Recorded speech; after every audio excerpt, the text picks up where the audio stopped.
Bismillahirrahmanirrahim. Assalamualaikum warahmatullahi wabarakatuh. Allahumma sholli ala Muhammad wa Muhammad. Alhamdulillah kita berjumpa lagi dalam suasana pagi yang begitu cerah, terdengar suara burung, buah-buahan mangga bergelantungan, alhamdulillah, juga pisang dan lain-lain. Alhamdulillah indah sekali. Dan di sini juga kita banyak ketemu kawan-kawan ya. Ada Bang Davi, ada Pak Davi, Reza, Chandra, Pak Mudir, Pak Mafi dan kawan-kawan. Alhamdulillah kita berkumpul di sini menimba ilmu. Juga Ondi Saputra akan memegang kamera yang akan memproduksi acara ini. Baik, kita jumpa lagi dalam acara Ummul Quran bersama Ustadz Husin Al-Astas dan Ustadz Alvan Sunardi. Kita akan mengambil tema bagaimana Quran berbicara mengenai keadilan. Itu tema yang kita ajukan hari ini. Kita mulai acara ini dengan membaca Al-Fatihah. أعوذ بالله من الشيطان الرجيم بسم الله الرحمن الرحيم الحمد لله رب العالمين الرحمن الرحيم مالك يوم الدين إياك نعبد وإياك نستعين اهدنا الصراط المستقيم صراط الذين أنعمت عليهم غير المغضوب عليهم ولا الضالين.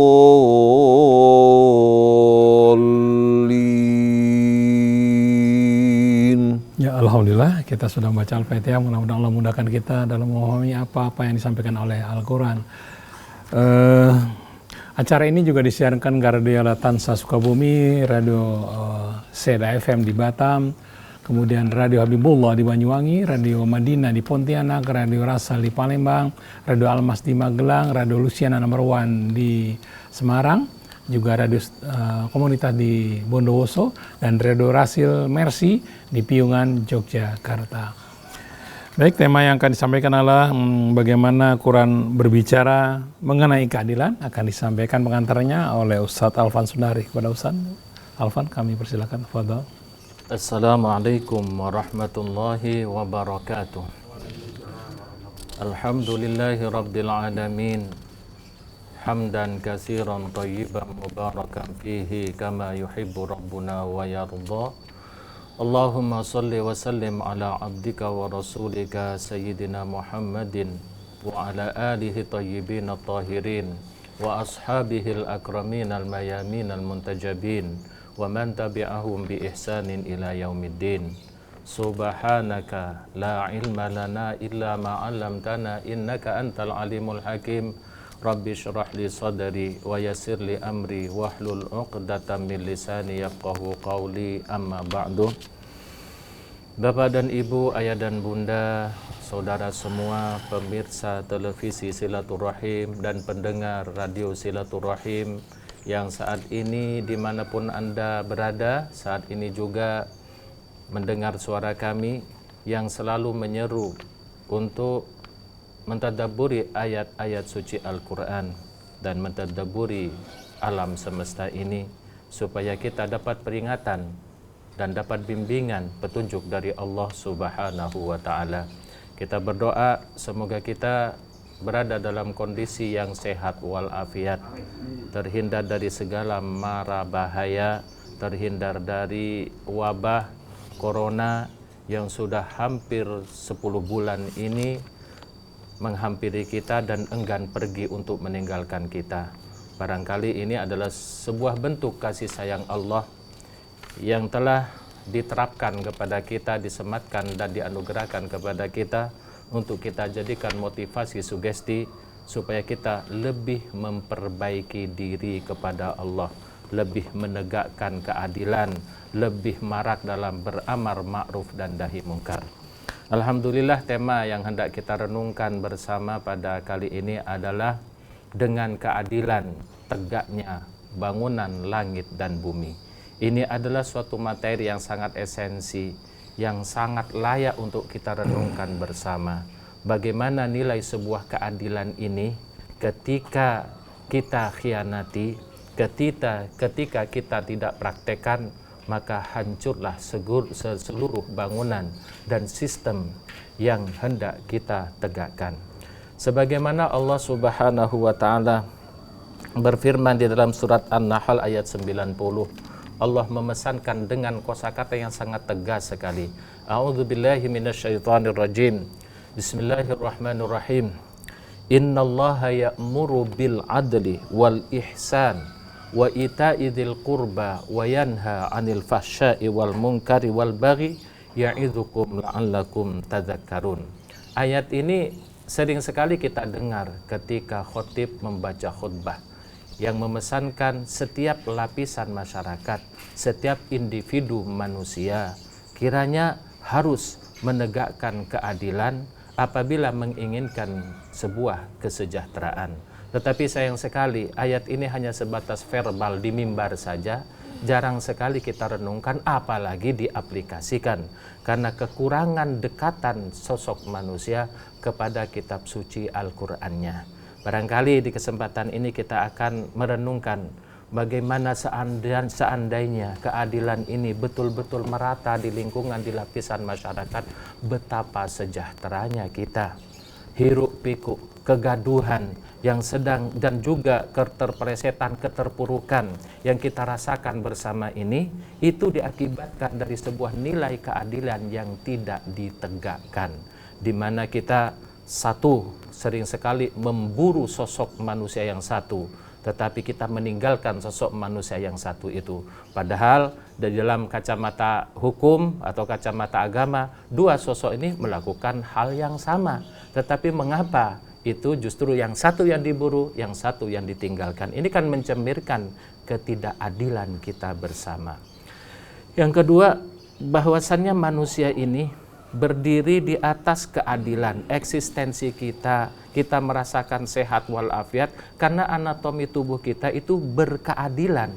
Di antara anatomi tubuh yang lain dengan anatomi tubuh yang lain berhubungan erat, tetapi di situ berhubungan dengan keadilan, di mana paru-paru kita, jantung kita, darah kita, bahkan kecairan darah kita itu sudah diukur oleh Allah berdasarkan keadilan. Andaikan darahnya lebih kental atau lebih cair, tentunya akan menjadi masalah. Walhasil, alam semesta ini juga berdiri tegak di atas keadilan. Maka tugas kita adalah bagaimana mengambil peran dari sebuah keadilan ini. Percayalah dan yakinlah, jika kita tidak menegakkan keadilan, kita akan mengalami malapetaka yang sangat dahsyat di dunia ini, terlebih lagi di akhirat kelak nanti.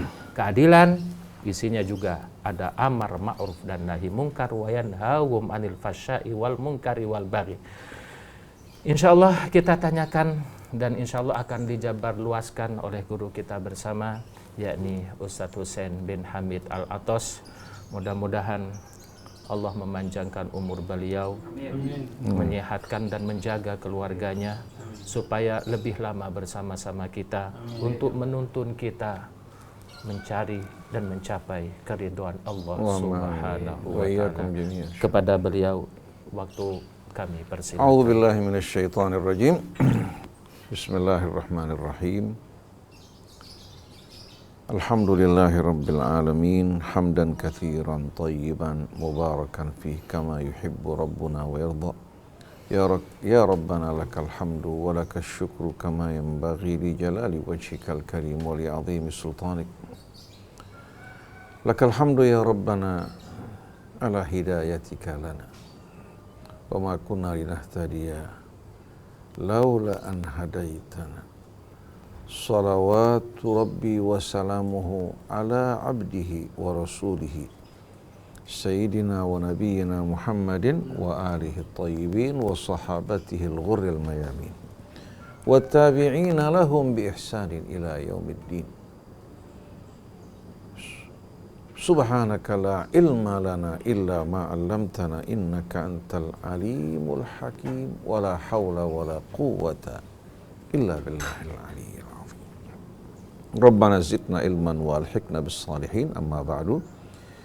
Ikhwan, akhwat, Bapak Ibu, pendengar, pemirsa Radio TV Silaturahim, Ustadz Alvan Sunardi yang menemani kita pagi hari ini, Ustadz Muhammad Krisna, Ondi beserta semua kru yang mendampingi kita, tamu-tamu kita, ada Pak Wafi, ada Pak Haji Zaini, ada Pak Munir, ada juga bapak-bapak yang kelihatannya baru datang ini, ada Davi, dan semua yang mendengarkan siaran kita, baik yang langsung maupun siaran tunda, kepada seluruh anak bangsa kita. Mari bersama-sama kita menyambut seruan Allah Subhanahu wa taala. Salamullahi alaikum jami'an warahmatullahi wabarakatuh. Waalaikumsalam warahmatullahi wabarakatuh. Allah berfirman, ya ayyuhalladzina amanu stajibu lillahi walirrasuli idza da'akum lima yuhyikum wa'lamu annallaha yahulu bainal mar'i wa qalbihi. Wahai orang-orang yang beriman, sambutlah seruan Allah dan Rasul-Nya dikala mengajak kalian pada apa yang akan membawa keberkahan, keselamatan, kebahagiaan dalam hidup kalian. Ketahuilah, Allah kuasa merintangi antara seseorang dan hatinya. Walaupun hati kita bersama diri kita, di dada kita, tapi tidak semua yang kita inginkan dapat kita capai, dapat kita raih, kecuali dengan izin Allah. Allah kuasa untuk merintangi, menghalangi antara apa yang kita inginkan dengan kita. Ungkapan yang amat indah, wa'lamu annallaha yahulu bainal mar'i wa qalbi. Tapi dikala kita mengikuti petunjuk Allah, mengikuti keridhaannya, bertakwa kepadanya, bukan hanya kita akan meraih apa yang kita inginkan, bahkan lebih dari apa yang kita khayalkan, bayangkan, Allah akan penuhi. Jadi rahasianya kita bertakwa kepada Allah. Bertakwa kepada Allah artinya kita menjaga pesan-pesan Allah, mengikuti petunjuknya dan mentaatinya. Tema kita pada hari ini, wabil adli qamatis samawati wal ardh. Dengan keadilan tegaklah langit dan bumi. Tanpa keadilan,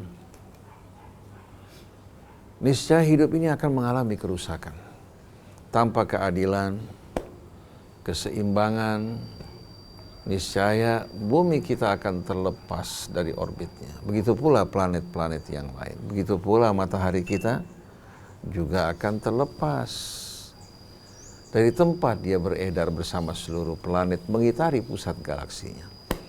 Tubuh manusia juga, organ-organnya, masing-masing mempunyai peran dan tugas. Tapi dia tidak bekerja sendiri-sendiri, bekerja dalam satu apa? Dalam satu kebersamaan yang penuh dengan keseimbangan keadilan. Bila jantung kita bekerja melampaui peran dan tugas yang diamanatkan kepadanya, katakan umpamanya dia berdetak lebih cepat hingga nadinya meningkat lebih tinggi, atau detaknya menurun dan rendah, maka akan terasa efeknya pada tubuh kita semuanya. Kita membutuhkan untuk sehat dengan kadar HB tertentu, sebagaimana rujukan yang kita lihat di mana? Di laboratorium. Untuk pria dari mulai katakan umpamanya 13 hingga angka 15 dan 16. Kalau sampai angka 18 bukan sehat, akan menimbulkan pengentalan yang mengakibatkan bahkan kematian. Tapi seandainya HB tersebut begitu rendah sampai pada angka 9 dan 10 akan membuat seseorang merasakan dadanya tidak nyaman. Dia merasakan sakit di kepalanya, sakit di lehernya. Jadi Allah Subhanahu wa ta'ala telah mengatur dengan aturan yang amat sempurna, dengan neraca yang penuh keseimbangan mengatur tubuh kita. Sel-sel tubuh kita yang jumlahnya luar biasa dengan penuh keseimbangan.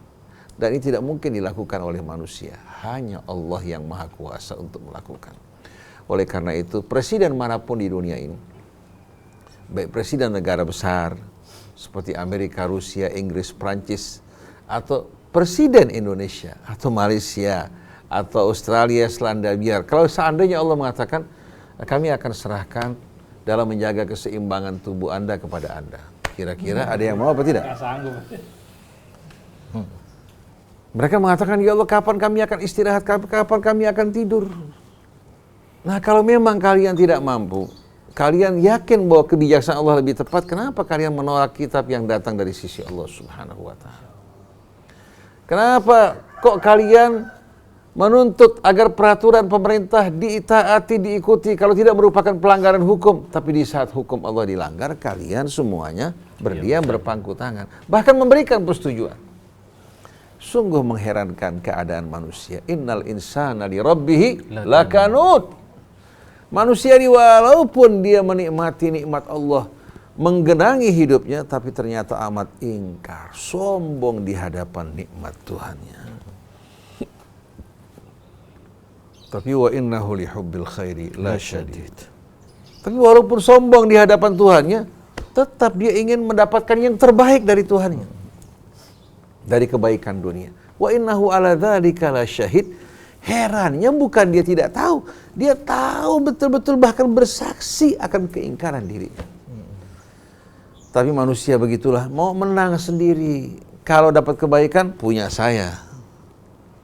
Tapi kalau kena musibah, takdir Allah Subhanahu wa Ta'ala. Tilka idzan qismatun diza. Itulah pembahagian yang tidak adil dan tidak seimbang. Jadi marilah kepada seluruh umat manusia, bukan hanya yang beriman. Yang beriman seharusnya menjadi contoh. Karena walaupun masjid-masjid kita ramai dengan orang yang sholat, pada musim haji, Baitullahil Haram, kota suci Mekah Madinah dipenuhi dengan para penziarah dan orang yang pergi berhaji. Pada saat-saat bulan tarawih juga orang penuh memenuhi masjid, di siang hari mereka berpuasa. Kalau keadilan hilang dari hidup mereka, maka semua yang mereka lakukan sia-sia, tak berguna. Karena ciri-ciri umat yang beriman, yang dipilih oleh Allah adalah umat yang selalu hidup berpegang pada nilai-nilai keadilan. Oleh karena itu, di antara pesan Allah Subhanahu wa Ta'ala yang bersifat universal dalam surah An-Nahl ayat 90, innallaha ya'muru bil adli wal ihsan wa ita'i dzil qurba wa yanha 'anil fahsya'i wal munkar ya'idukum la'allakum tadhakkarun. Allah berfirman, innallaha ya'muru bil adli.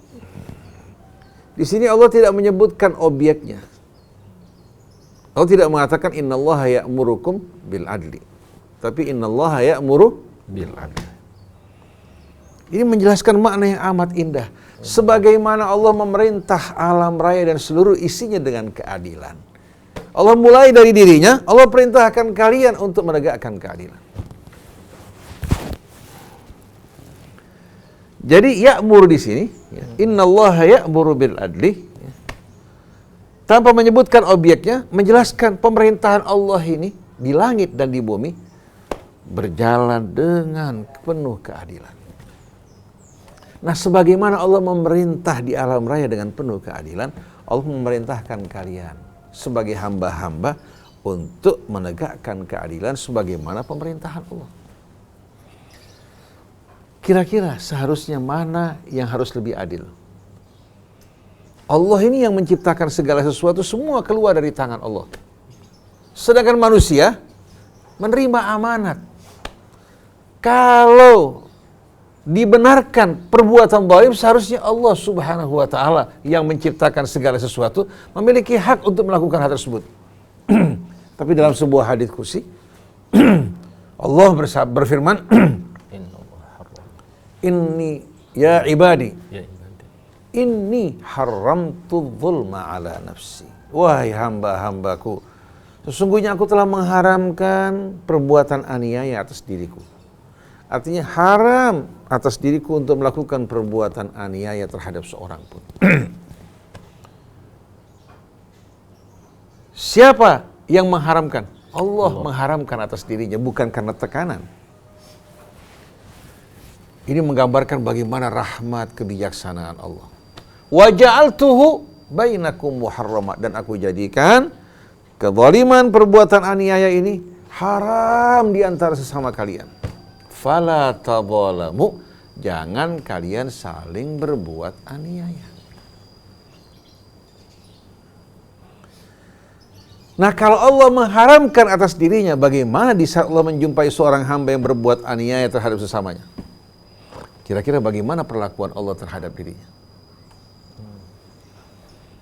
Innallaha ya'muru bil adli wal ihsan wa ita'i dzil qurba. Ini ungkapan yang amat indah bila kita renungkan.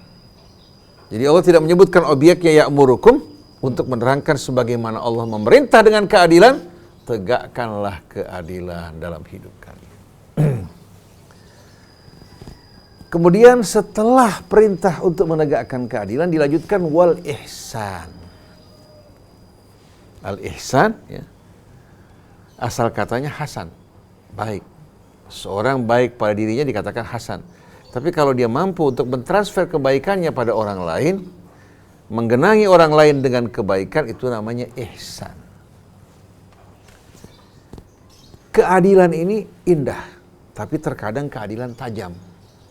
Keadilan indah tapi tajam. Apa maksudnya? Seorang datang memohon bantuan kepada kita, pinjaman. Kita berikan pinjaman buat dia. Pada waktu yang dijanjikan dia tidak mampu untuk membayar. Ternyata usahanya mengalami kebangkrutan. Saya punya hak yang memberikan pinjaman untuk menuntut. Saya bisa menjual asetnya. Tapi kalau asetnya dijual, dia akan pindah kemana? Ini keadilan kan? Tapi kita justru di sini mengalah dari hak kita dengan berbuat ihsan, memaafkan hutangnya. Itu namanya ihsan. Tapi ihsan harus diingat, ihsan yang diterima diakui oleh Allah yang bertumpu di atas keadilan. Kalau seorang pejabat mengkorupsi uang negara, lalu dikeluarkan 90% untuk membantu sesama, tidak akan dilihat oleh Allah. Karena apa?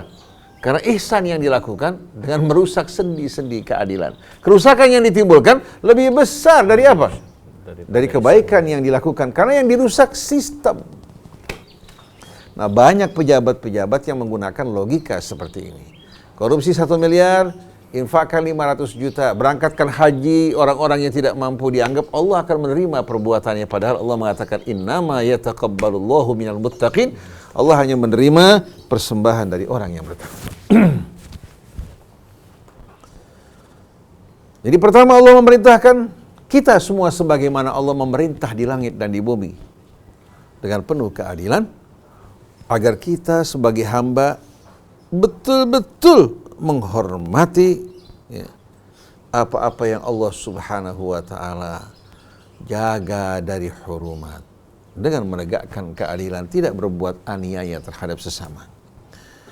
Di saat kita melihat orang-orang yang berhubungan dengan kita tidak mampu memenuhi haknya, Allah anjurkan kita berbuat ihsan. Jadi keadilan akan mendapatkan betul-betul apa? Keindahan melalui ihsan yang dilakukan seseorang. Seorang berbuat zalim pada kita, dia memohon maaf, kita maafkan kesalahan dan kezalimannya. Seorang bekerja pada kita, haknya 200.000, kita berikan menjadi 500.000. Itu namanya ihsan. Keadilan dihormati, tapi dengan ihsan akan lebih indah lagi.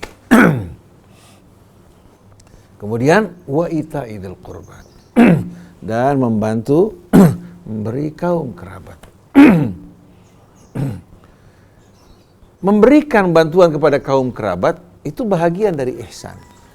Maksudnya Allah ingatkan, jangan jauh-jauh orang kalian bantu yang dekat depan mata kamu tidak kamu bantu. Banyak orang membantu orang jauh-jauh mendapatkan pujian, tapi diabaikan kerabatnya.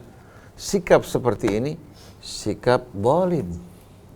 Masuk dalam kezaliman karena dia mengabaikan orang yang dekat. Wa ulul arhami ba'duhum aula bi ba'din fi kitabillah. Begitu juga kalau dari hasil korupsi dia sejahterakan keluarganya yang dekat. Itu juga merupakan kezaliman yang akan ditolak oleh Allah Subhanahu wa taala. Ini merupakan bimbingan tuntunan yang bersifat universal. Kalau orang yang beriman mengikuti pesan ini saja, hidup mereka akan mulia. Harum, menarik, menawan, dan mempesona.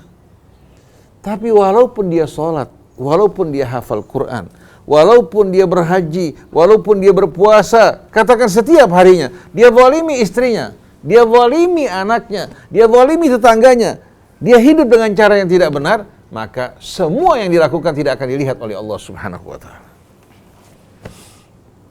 Nah, selama ini orang-orang Islam hanya fokus pada ibadah ritual. Fokus pada penampilan-penampilan, jidat yang hitam, jenggot yang lebat, celana cingkrang, atau jubah atau sorban hijau yang saya pakai ini. Tamat dari Al-Azhar, tamat dari Ummul Qura. Ini merupakan kebanggaan.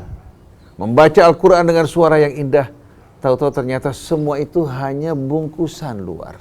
Sedangkan dalamnya adalah kezaliman. Apa artinya?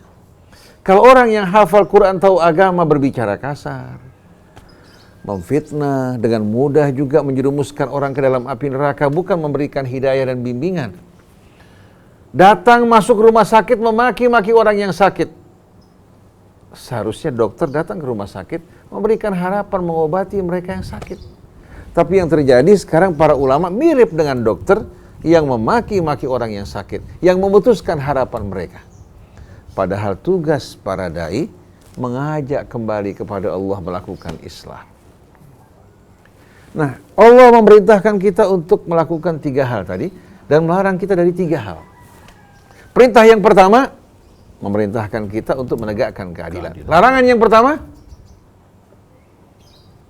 wa yanha 'anil fahsya wal munkari wal baghi.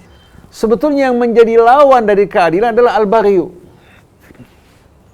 Tapi kenapa justru lawan yang dipadankan dengan keadilan adalah larangan untuk berbuat keji? Perhatikan coba, kenapa? Perintah pertama menegakkan keadilan, larangan pertama larangan untuk berbuat keji. Karena perbuatan keji ini menjerumuskan orang ke dalam kezaliman, ketidakadilan. Pejabat-pejabat banyak yang jujur. Begitu ditawarkan perempuan, laki-laki yang berilmu, hafal Quran, baik pada istrinya. Begitu kawin lagi, berat sama yang muda, lupa sama apa? Keadilan. Apalagi kalau sampai dia berbuat keji. Begitu dia berbuat keji, bukan hanya keadilan akan hilang, rasa keadilan akan hilang. Kenapa perzinahan itu menghilangkan rasa keadilan? Seorang laki-laki datang kepada Nabi kita Muhammad SAW mengatakan, ya Rasulullah, saya benar-benar yakin bahwa kamu adalah utusan Allah. Asyhadu an la ilaha illallah wa annaka Rasulullah. Tapi izinkan saya berzina ya Rasulullah. Saya nggak mampu untuk meninggalkan kebiasaan ini. Sahabat yang mendengar marah luar biasa. Sampai Sayyidina Umar mengatakan, da'ni aqtulhu ya Rasulullah, biar saya bunuh orang. Rasulullah mengatakan, ala rislika ya Umar. Rasulullah ajak bicara ini orang. Saya ingin tanya pada kamu, bagaimana kalau ada seorang berzina dengan ibumu, dengan istrimu, dengan putrimu, dengan saudarimu, bisa tidak kamu menerima hal ini? Dia bilang, saya akan bunuh orang tersebut ya Rasulullah. Dia bilang, kaifa taqbalu li nafsika ma la taqbalhu min ghairi. Bagaimana kamu bisa terima untuk diri kamu apa yang kamu tidak terima dari orang lain? Di mana keadilan? Kalau seorang laki-laki pada saat dia akan melakukan perbuatan yang bejat terhadap seorang wanita, kalau dia pandang wanita ini mungkin ibunya, mungkin istrinya, mungkin saudarinya, bagaimana perasaan dia? Atau juga mungkin anak perempuannya. Kalau dia bisa tega melakukan hal ini pada orang lain, dia harus siap menerima kalau terjadi hal ini pada keluarganya. Si laki-laki langsung mengatakan, mulai saat ini ya Rasulullah saya bertobat. Tadi dia beranggapan ini hanya hubungan di antara dia dan perempuannya apa? Perempuan yang dia suka. Padahal ini sebetulnya melanggar keadilan.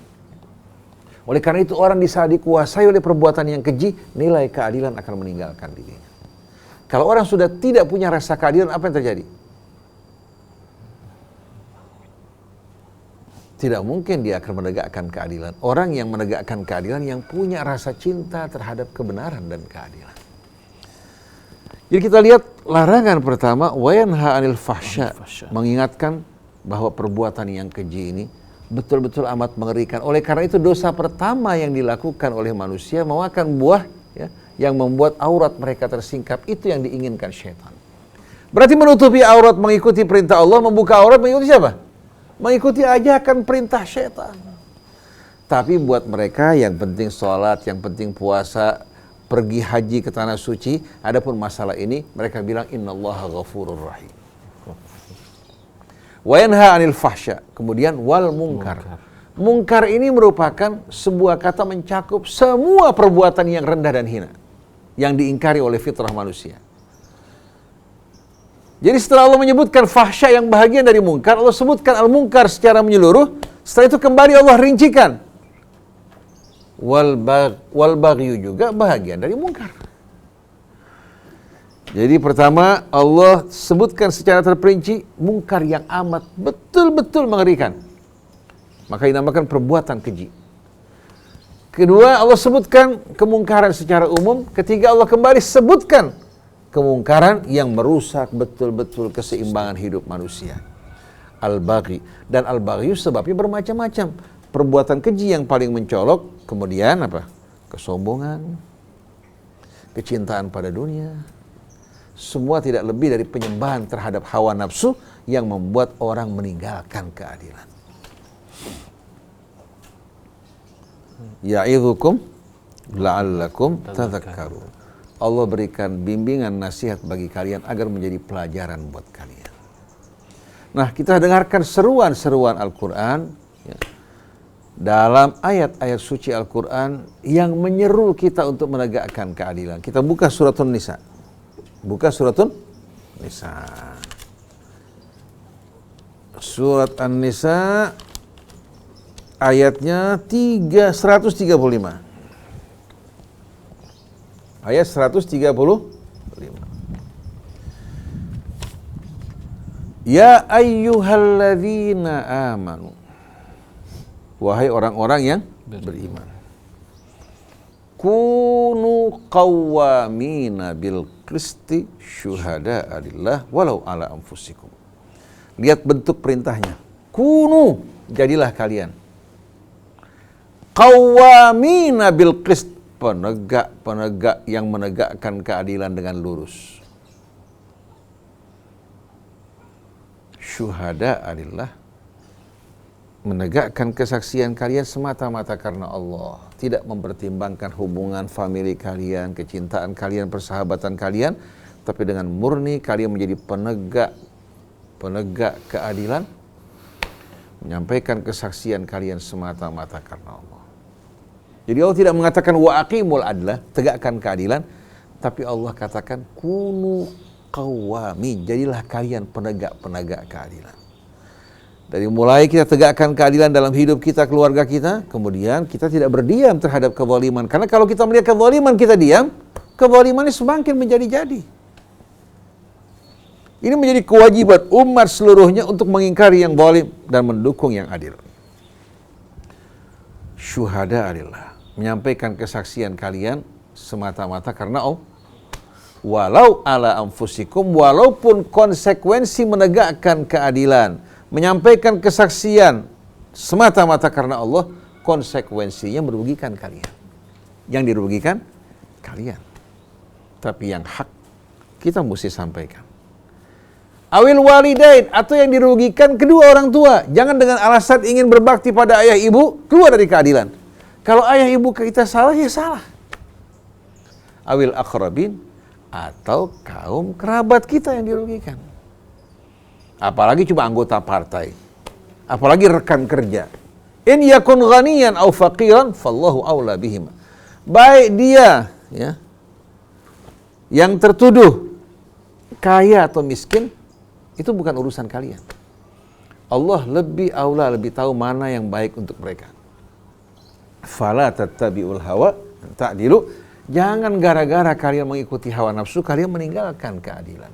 Wa in talwu aw tu'ridu fa innallaha kana bima ta'maluna khabira. Kalau kalian mengacuhkan hal ini, kalian berpaling dari kebenaran keadilan, sesungguhnya Allah Maha tahu apa yang kalian perbuat. Jadi kepada pejabat pemerintah, aparat kepolisian, hakim dan jaksa, di saat kalian keluar dari kebenaran keadilan, hati kalian tidak akan mampu dibohongi. Apalagi di hari akhirat, di saat kalian berdiri di hadapan Rabbul Alamin yang akan menghisap kalian. Pada saat itu, orang-orang yang kalian harapkan ridhonya tidak akan mendampingi kalian. Bahkan akan berlepas tangan. Kullama dakhalat ummatun la'anat ukhtaha. Tiap satu rombongan masuk ke neraka, ketemu teman-temannya dulu, saling melaknat dan mengutuk. Jadi ingat, dalam kubur teman-teman atasan kalian tidak akan menemani kalian. Lalu sampai kapan kalian hidup? Kalau kalian bilang sampai kelar jabatan, setelah itu akan bertobat, kalau sampai selesai jabatan. Dan taubatnya bukan hanya sekedar taubat, berhenti, tapi mengembalikan hak orang yang kalian zalimi dan sakit itu berat luar biasa. Ini keterangan dari Allah dalam surah An-Nisa bagi yang beriman. Kalau yang tidak beriman, ya, maka dengan sendirinya silahkan lakukan apa yang ingin Anda lakukan. Allah tidak akan mendiamkan perbuatan Anda. Tapi yang beriman setelah tahu masih melakukan, maka ancamannya amat mengerikan. Sekarang kita beralih menuju suratul Maidah. Suratul Maidah. Ayat berapa? Ayat 8. Ya ayyuhalladzina amanu, wahai orang-orang yang beriman, kunu qawwamina lillahi syuhada'a bil qist. Wahai orang yang beriman, uslubnya berubah sedikit di sini. Kalau tadi kunu qawwamina bil qisti syuhada lillah, kalau di sini kunu qawwamina lillah. Jadilah kalian petugas-petugas Allah yang menegakkan kebenaran dan keadilan. Orang di saat bersama keadilan, dia bersama Allah. Dia menjadi ansor-ansor Allah, tentaranya, petugas-petugas yang betul-betul menegakkan kalimatnya. Berarti orang yang melawan keadilan berarti menempatkan dirinya sebagai musuh Allah. Syuhada'a lillah, menegakkan kesaksian kalian semata-mata karena Allah. Kalau ini kita lakukan, maka kehidupan akan bersih. Kemudian Allah lanjutkan apa? Wala yajrimannakum syuhada'a bil qist wala yajrimannakum syana'anu qaumin ala alla ta'dilu. Jangan gara-gara kebencian satu kaum pada kalian atau kebencian kalian pada satu kaum, kalian keluar dari kebenaran dan keadilan. I'dilu huwa aqrabu littaqwa, berlaku adillah, dia akan lebih dekat kepada ketakwaan. Tapi meninggalkan keadilan akan menjauhkan kita dari ketakwaan. Akhirnya kita akan menjadi kaki tangan syaitan. I'dilu huwa aqrabu littaqwa. Kemudian wattaqullah, bertakwalah pada Allah. Jangan kalian lihat manusia, jangan lihat berbagai macam pujian, pembelaan, penghargaan dari orang di sekeliling kalian. Bertakwa pada Allah, ini jalan keselamatan kalian. Kalau kalian bertakwa kepada Allah, rahmat akan menaungi kalian. Begitu kalian ingkar pada Allah Subhanahu wa taala, saya khawatir corona yang akan datang pada kalian atau bencana-bencana yang lain. Kemudian wattaqullah, innallaha khabirum bima ta'malun. Ketahuilah, baik orang lihat, orang tidak lihat, sesungguhnya Allah Maha tahu apa yang kalian perbuat. Lalu Allah lanjutkan, wa'adallahu alladhina amanu wa amilus salihati lahum maghfiratun wa ajrun 'azim. Allah janjikan bagi yang beriman dan mengerjakan amal soleh, menegakkan keadilan, bagi mereka Allah sediakan ganjaran yang besar. Oleh karena itu, kalau kita lihat orang, jangan kita lihat sosoknya dengan jubahnya, jidatnya yang hitam, atau sorbannya, atau membaca Al-Quran dengan indah, atau ceramah-ceramahnya yang menarik menawan. Lihat sikapnya, lihat amalnya. Kalau dia berilmu tapi tidak menegakkan kebenaran keadilan, bahkan merelakan dirinya untuk menjadi lawan keadilan, maka ketahuilah fa'lamu annahu aduwwullah, dia musuh Allah Subhanahu wa taala. Ayat-ayat Quran yang begitu jelas. Baik, satu pertanyaan Ustaz. Kosakatanya baik di An-Nisa ataupun di surat Al-Maidah ini adalah kunu. Artinya suruh menjadi orang yang menegakkan keadilan. Kalau misalkan ini kita hubungkan dengan sistem pemerintahan kita di Indonesia, eksekutifnya itu dilahirkan dari sebuah partai politik gitu. Nah, kita menjadi orang yang adil itu apakah harus terjun ke dalam sistem itu ataukah hanya cukup di luar, Ustaz? Kalau misalkan kita mengharapkan perubahan dan ini tugas untuk menegakkan keadilan, kalau misalkan dari luar saja, ya contoh ya seperti HTI bubar akhirnya. Kalau misalkan kita terjun ke dalam, kebanyakan orang yang awalnya masuk partai itu awalnya baik, setelah menjabat mendapatkan kursi ternyata justru menjadi buruk gitu, Ustaz. Tidak menegakkan tugasnya keadilan. Lalu bagaimana ini yang terbaik ini? Apakah cukup di luar yang hanya selembar surat bubar atau masuk menjadi kontestasi di situ tetapi konsekuensinya juga nantinya akan bersama mereka gitu. Jadi tugas bagaimana? Sebetulnya umat yang beriman berjuang dimanapun dia, asal dia beriman bertakwa, dia akan sukses. Repotnya kita ini, ya, mendidik anak-anak kita untuk menjadi apa? Mendidik anak-anak kita untuk apa? Untuk tidak bergesekan dengan bakteri, virus dan lain sebagainya. Begitu kita masuk ke dalam lingkungan yang ada bakteri, virus, langsung dengan mudah kita apa? Tertular. Jadi seharusnya ya, kita berjuang untuk membangun imunitas di hati anak-anak kita, keluarga kita dengan iman takwa kepada Allah. Bukan menjauhkan mereka dari apa? Dari kehidupan, tapi justru mendidik mereka di tengah-tengah kehidupan dan cobaan. Orang baru diketahui dia takwa tidak takwa melalui ujian. Begitu dicoba dengan harta bagaimana? Begitu dicoba dengan kehidupan bagaimana? Tapi kalau tinggal di pesantren, jauh dari lingkungan cobaan begini, nggak ketahuan. Waktu di pesantren, ya, waktu di gerakan Islam luar biasa, masih jadi rakyat.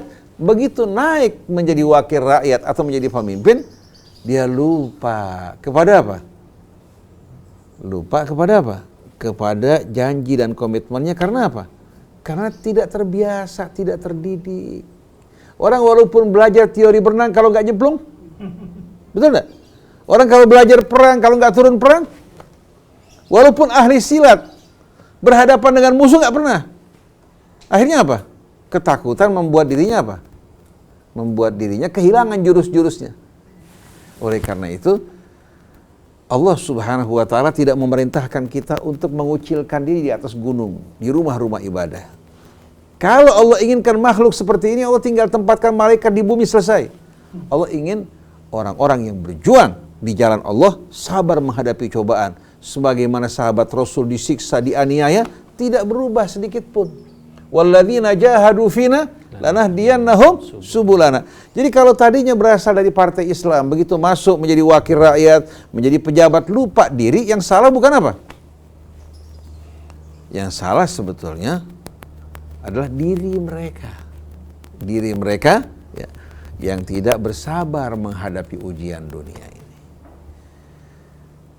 Bukan berarti dia meninggalkan arena kehidupan. Kalau seandainya wakil-wakil rakyat ditinggalkan kepada orang-orang yang kemaruk dunia, begitu juga posisi-posisi strategis direbut oleh mereka, apa jadinya?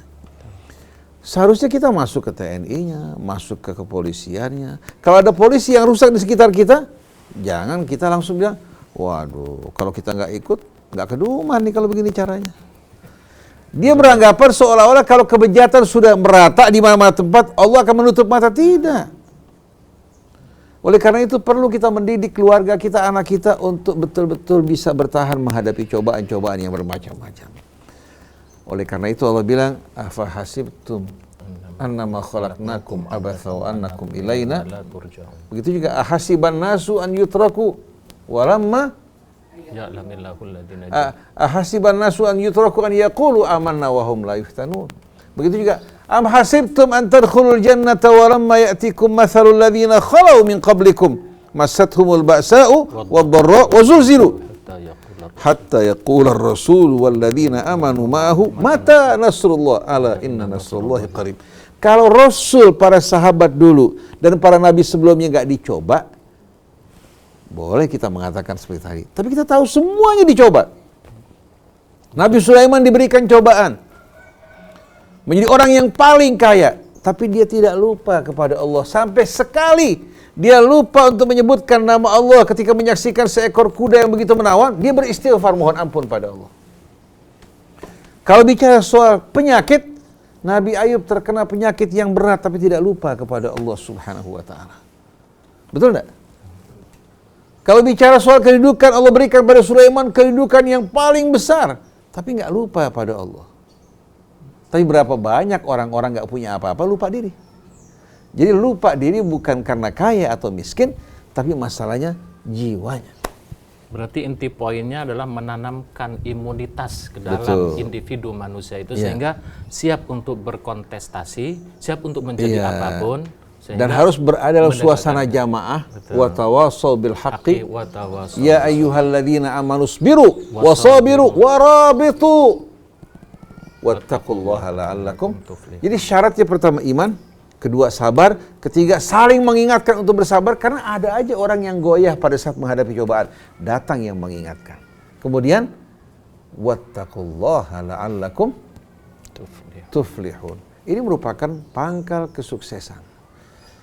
Tapi sayangnya kita membiasakan orang-orang kita ini hidup dalam suasana steril.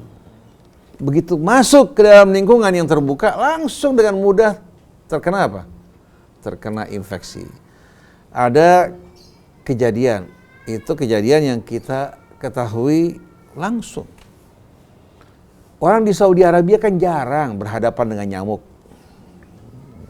Oleh karena itu orang Palestina Gaza yang susah hidupnya datang kemari, lihat tokek, ya, dalam kamar nggak berani tidur dia. Lihat binatang-binatang serangga, karena nggak biasa dijumpai. Di Saudi juga begitu, jarang orang lihat nyamuk. Jarang berinteraksi dengan apa? Dengan penyakit. Datang ke Indonesia, kena demam berdarah. Begitu kenanya parah luar biasa. Turun drop, kemudian setelah naik darahnya, ya, trombositnya turun lagi. Kenapa? Karena tidak terbiasa bergesekan dengan apa? Penyakit. Corona sekarang menimbulkan ancaman yang mengerikan. Di saat nanti tubuh manusia telah beradaptasi, muncul imunitas dalam tubuhnya. Tapi kalau sembunyi dalam rumah, jauh dari interaksi, kita khawatirkan begitu sekali bergesekan langsung kena. Oleh karena itu, kita di samping kita menjaga, kita juga berlindung pada Allah. Di saat berlindung pada Allah, mungkin banyak orang yang kena, tapi nggak tahu. Dia kena. Tapi karena dia mungkin nggak punya kemampuan untuk swab, atau daya tahan tubuhnya bagus, dia nggak tahu bahwa dia kena. Tapi dengan rahmat Allah, Allah melindunginya. Dia kena, tapi Allah ringankan. Maka berlindung pada Allah, fafirru ilallah, inni lakum minhu nadhirum mubin. Nah, kita lihat praktek Rasul, praktek keluarga Rasul, praktek dari sahabat Rasul. Satu kali seorang wanita dari Bani Makhzum. Bani Makhzum ini suku besar dari bangsa Quraisy. Tokoh-tokoh mereka diantaranya Abu Jahal dari Bani Makhzum, Al-Walid ibn Mughirah, Bani Makhzum, Khalid bin Walid juga Bani Makhzum. Suku yang besar, bersaing dengan Bani Hashim dulu. Subhanallah, setelah masuk Islam, seorang wanita dari Bani Makhzum mencuri sebuah kalung. Tertangkap. Setelah diperiksa, dia mencuri bukan karena lapar, bukan karena butuh. Kalau karena lapar, karena butuh, berdesak, dihapuskan hukuman. Akhirnya sukunya merasa malu kalau ditegakkan hukuman. Betapa malunya Bani Makhzum. Sukunya datang berbisik pada Usamah bin Zaid. Usamah bin Zaid ini anak dari Zaid bin Harithah. Zaid bin Harithah dipungut anak oleh Rasulullah. Dan Rasulullah cinta pada Usamah bin Zaid sebagaimana mencintai Hasan Husain. Datang Usamah pada Rasulullah diminta untuk meringankan, membekukan hukuman. Kemudian mereka akan bayar ganti rugi kalau perlu berlipat ganda. Usamah datang menyampaikan pesan Bani Makhzum. Marah Rasulullah luar biasa. Ini orang yang dicintai Rasul. Atashfa'u fi haddin min hududillah. Kamu berani mengajukan syafaat pada had, ya, hukuman yang digariskan ditetapkan Allah. Rasulullah langsung perintahkan sahabat berkumpul di masjid. Lalu Rasulullah mengatakan, kalian masih terbawa oleh tradisi jahiliyah. Kalau orang lemah mencuri kalian hukum seberat-beratnya, tapi kalau orang yang berkuasa yang berharta mencuri kalian ringankan hukumannya.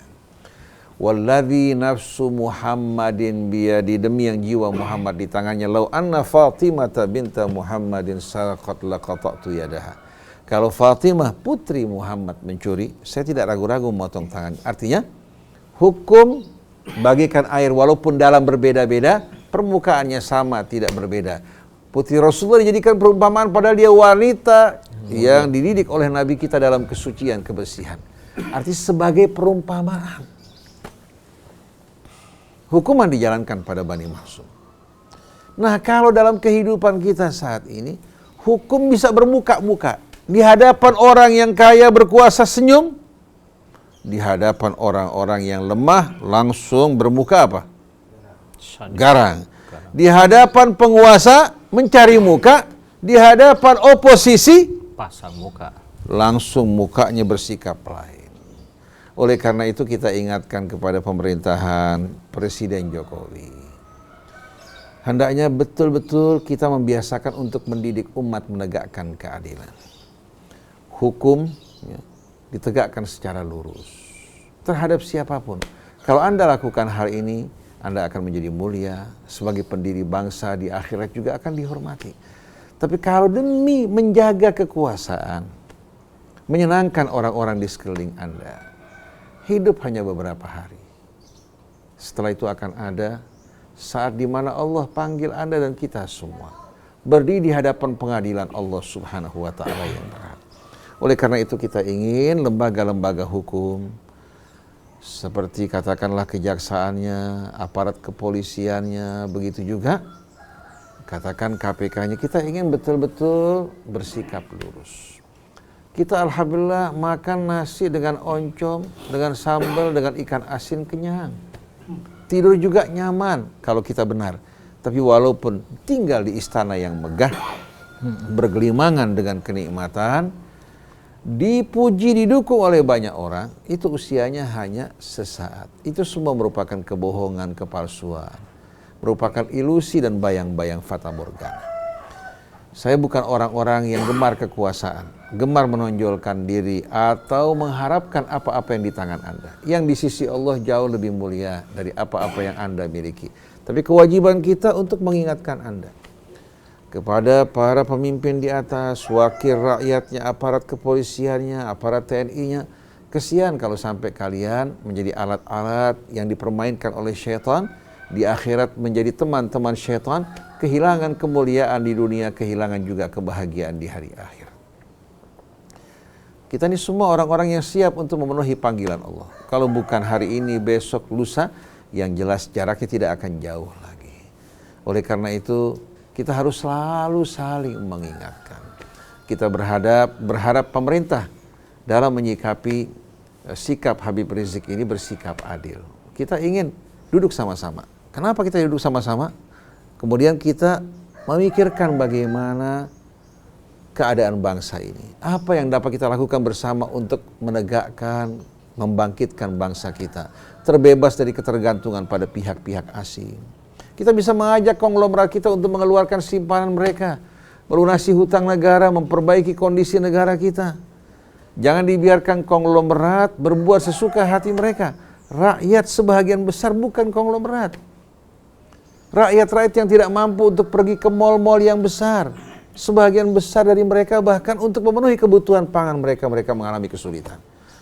Orang-orang yang punya rekomendasi, mereka dengan mudah masuk ke rumah sakit mendapatkan layanan. Sedangkan rakyat-rakyat jelata, mereka mengalami kesulitan. Walaupun sudah bayar BPJS, kalau tidak ada yang menemani mereka, yang dikenal oleh mereka, sulit untuk mendapatkan layanan, bahkan tempat pada saat mereka mengalami kondisi penyakit. Saya sampaikan bukan karena sentimen, tapi saya ingin pemerintah dengan baik-baik mengundang Habib Riziknya, mengundang juga tokoh-tokoh yang lain, duduk sama-sama. Mari bersama-sama kita mulai lembaran baru, berpikir ke depan memperbaiki bangsa. Apa yang menjadi ancaman buat kedaulatan bangsa, eksistensi bangsa, atau yang merugikan rakyat, kita singkirkan bersama-sama. Saya kira dengan etikat yang baik ini akan terjadi perubahan yang signifikan di tengah-tengah bangsa kita. Masa kita nggak kenyang dengan apa yang kita punya pada saat ini? Walaupun kita memiliki simpanan yang besar, kalau Allah cabut ketenangan hati kita, begitu pula kesehatan kita, apa artinya? Jadi kita lihat Mas Krisna, dari apa yang diterapkan oleh Rasul pada keluarganya, kita lihat bagaimana dalam Islam tidak ada yang namanya main-main. Pilih kasih tidak ada.